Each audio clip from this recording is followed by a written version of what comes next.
Welcome to the best preparation, a big platform for learning English language. केही basic कुराहरू जस्तै I have a car भनेको चाहिँ मसँग कार छ भयो। यो चाहिँ मसँग कार छ भयो। अनि यसको नेगेटिभ बनाउँदा चाहिँ I don't have a car भयो। हेर्नुहोस् त, I don't have a car, मसँग कार छैन भयो। I have a car को negative I don't have a car भयो। अनि कसैले तपाईलाई सोध्यो भने पनि do लगाएर Do you have a car भनेर सोध्छ। Do you have a car, तपाईसँग कार छ भनेर नै सोध्छ। यस बेला पनि do को प्रयोग भयो। तर अर्को सेन्टेन्समा हेर्नुहोस् त, जस्तै 2 नम्बरमा I have bought a car, मैले कार किनेको छु भयो। अहिले डोन्ट ल्याउनु पर्दैन। किन भन्दा यो have मेन verb हो, यो have चाहिँ auxiliary verb हो। यतापट्टि verb थर्ड आइसक्यो। यस बेला चाहिँ यसैलाई प्रयोग गर्न सकिन्छ र नेगेटिभ बनाउँदा I haven't bought a car, मैले कार किनेको छैन हुन्छ। अनि कसैले तपाईलाई सोध्दा पनि किन्नु भएको छ भनेर सोध्दा Have you bought भनेर सोध्छ। Have you bought a car, तपाईले कार किन्नु भएको छ भनेर सोध्छ। This one is auxiliary verb, this one is main verb. Main verb भएको बेला सबै काम कसले गर्छ र अब मेन verb भएको बेला चाहिँ सबै काम do ले गर्छ। do लिएर आउनु पर्यो have लाई। तर auxiliary verb भएको बेला सबै काम have ले नै गर्छ। क्वेशन बनाउँदा अगाडि जान्छ, haven't पनि जोडिन्छ। यस्तै कुरा अरुमा पनि हुन्छ। हेर्नुहोस्, जस्तो तपाईले भन्नुभयो कि I had a car, मसँग कार थियो, मसँग कार थियो भयो। अहिले पनि यो मेन verb भएर आएको छ। मसँग कार थिएन भन्दा तपाईले I didn't have a car, मसँग कार थिएन भनेर भन्नुहुन्छ। अनि तपाईसँग कार थियो भनेर कसैले सोध्नु पर्यो भने did नै लिएर आउँछ। अनि did you have a car, तपाईसँग कार थियो भनेर सोध्छ। अहिले यो auxiliary verb मेन verb हो, त्यसकारण यो V2 भएकोले यहाँ did not आयो, यहाँनेरि did आयो। तर जब तपाईले यो 3 नम्बर भएछ अरे, अब 4 नम्बरमा हेर्नुहोस्, I had bought a car, मैले कार किनेको थिएँ भयो। किनेको थिएँ भयो। अब नेगेटिभमा I hadn't हुन थाल्छ I hadn't bought a car हुन्छ मैले कार किनेको थिइन भयो अनि तपाईले कार किन्नु भएको थियो भनेर सोध्दा कसैले तपाईलाई had you भनेर थाल्छ had you bought a car had you bought a car तपाईले कार किन्नु भएको थियो भनेर सोध्छ यसको मतलब had पछि verb थर्ड आयो यसबेला यसलाई auxiliary verb भनिन्छ अनि hadn't bought had you bought भन्ने शब्दहरू आउँछन् ओके अब यस्तै कुरा has मा पनि लागू हुन्छ has मा गएर हेर्नुहुन्छ भने अब 5 नम्बरमा हेर्नुहोस् he has a car उसँग कार छ भयो उसँग कार छ उसको कार छ भन्छौं हामी त्यो पनि यही हो अहिले अब उसँग कार छैन भन्दाखेरि he doesn't हुन्छ he doesn't have a car उसँग कार छैन भयो अनि हामीले सोध्दा उसँग कार छ भनेर सोध्नु पर्यो भने हामी के गर्छौं भन्दा यहाँ does ल्याउँछौं र does he have a car भनेर सोध्छौं उसँग कार छ त भन्दा किन यो has चाहिँ को काम चाहिँ does ले गर्यो भन्दा अहिले यो मेन verb हो यो goes भने जस्तै s लागेको छ त्यसकारण doesn't have भयो क्वेशन गर्दा does he have a car भयो तर अब जब तपाई 5 नम्बरमा जानुहुन्छ कि 5 नम्बरमा he has bought a car उसले कार किनेको छ भयो हेर्नु है किनेको छ भयो अब अहिले चाहिँ यो has को पछि अर्को मेन verb आयो verb थर्ड आयो र उसले कार किनेको छैन भन्दा चाहिँ यही has लाई प्रयोग गरेर he hasn't bought a car किनेको छैन भयो अनि has he bought a car has he bought a car किनेको छ त भयो अहिले यो auxiliary verb हो त्यही भएर hasn't पनि भयो अगाडि पनि लान सकियो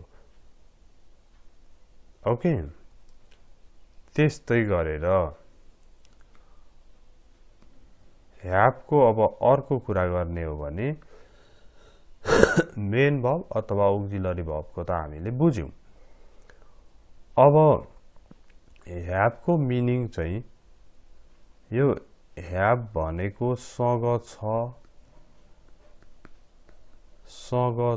भने जस्तै have को मिनिङ खानु पनि लाग्छ कसरी खानु मिनिङ लाग्छ भन्दाखेरि तपाईले भन्नुभयो I have my breakfast sorry at 6 o'clock भन्नुभयो I have my breakfast at 6 o'clock यसबेला यसको मिनिङ चाहिँ म मेरो ब्रेकफास्ट चाहिँ 6 बजी खान्छु भन्ने अर्थ लाग्यो हो I have my breakfast at 6 o'clock अनि सोध्ने मान्छेले पनि तपाईलाई what time sorry what time do you have? What time do you have your breakfast? What time do you have your breakfast? यो चाहिँ तिमी ब्रेकफास्ट कति बजे खान्छौ? What time भनेपछि त कति बजे भयो अनि खान्छौ भयो हेर्नु त What time do you have your breakfast? What time do you have your breakfast? I have my breakfast at 6 o'clock. यो खानु भन्ने अर्थमा नै आयो अथवा अब तपाईले फोन गर्दा कसैले I am having my lunch. I'll call you later. I'm having my lunch. I'll call you later.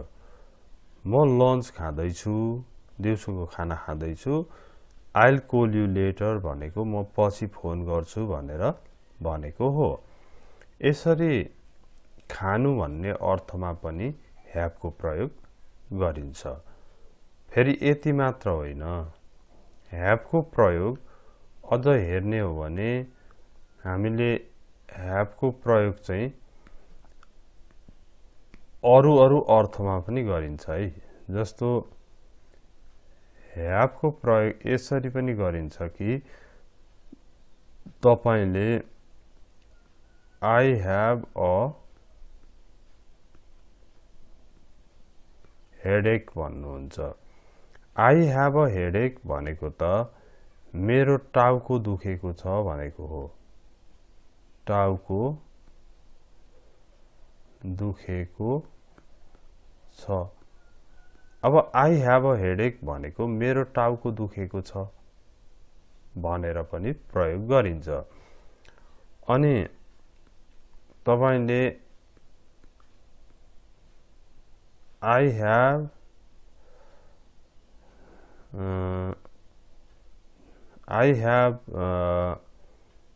some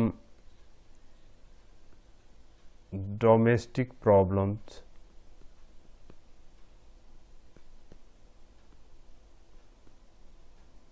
अब I have some domestic problems भन्नुभयो भने मेरा केही घरायसी समस्याहरू छन् I have some domestic problems यसरी फ्रीली have लाई धेरै ठाउँ प्रयोग गर्न सकिन्छ फेरि यही have सँग चाहिँ have fun भनेर जोड दिने बित्तिकै रमाइलो गर्नु भयो रमाइलो गर्नु अब have fun भनेको रमाइलो गर्नु हो अब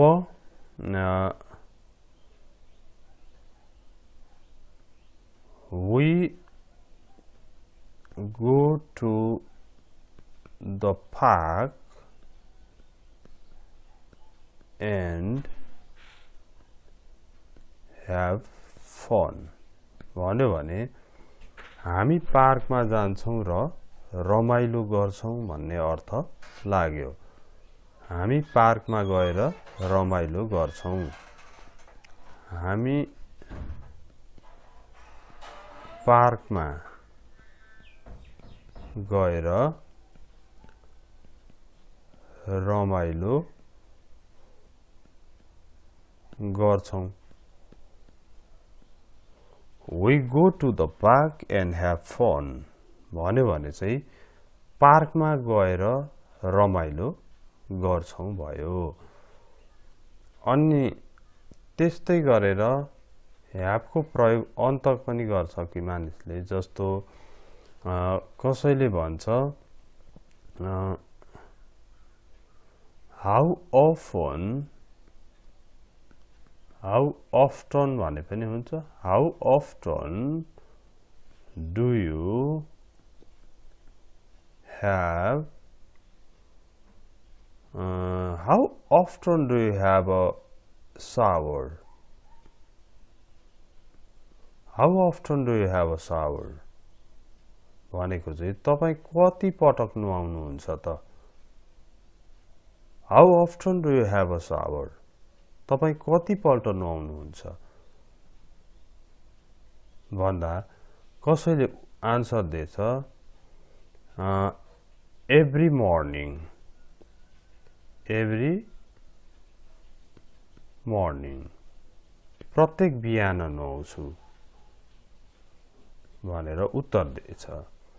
अथवा अब अंग्रेजी जान्ने देखाउन it depends. यो त भर पर्छ। In winter I have a shower once a week. हेर्नु त विन्टरमा चाहिँ म हप्तामा एकचोटी नुहाउँछु। हेर्नु है but in summer every day. हेर्नु त it depends. In winter चिसो बेलामा जाडो बेलामा I have a shower once a week. हप्ता एकचोटी नुहाउँछु but in summer every day. तर समरमा चाहिँ प्रत्येक दिन नुहाउँछु। यो have a shower भनेको नुहाउनु पनि हुँदो रहेछ फेरि। यसरी व्यापक रूपमा आज हामीले have को बारेमा कुरा गर्यौं। यो भिडियोलाई यो च्यानल सब्स्क्राइब गर्नु भएको छैन भने सब्स्क्राइब गर्नुहोस्। यो महत्त्वपूर्ण च्यानल छ कि यसमा धेरै भन्दा धेरै लगभग 1500-1600 वटा भिडियोहरु छ। जे खोजे नि भेट्नुहुन्छ इंग्लिशको। र साथीहरुलाई यस्तै घरमै बसेर पढ्ने अवसर दिनलाई हजुरलाई नि कसैले शेयर गर्दियो र त पढिरहनु भएको छ। त्यसकारण शेयर गर्नु चाहिँ सबैभन्दा महत्त्वपूर्ण कुरा लाग्छ मलाई। शेयर गरिदिनु होला। Thank you very much for watching it. See you next time.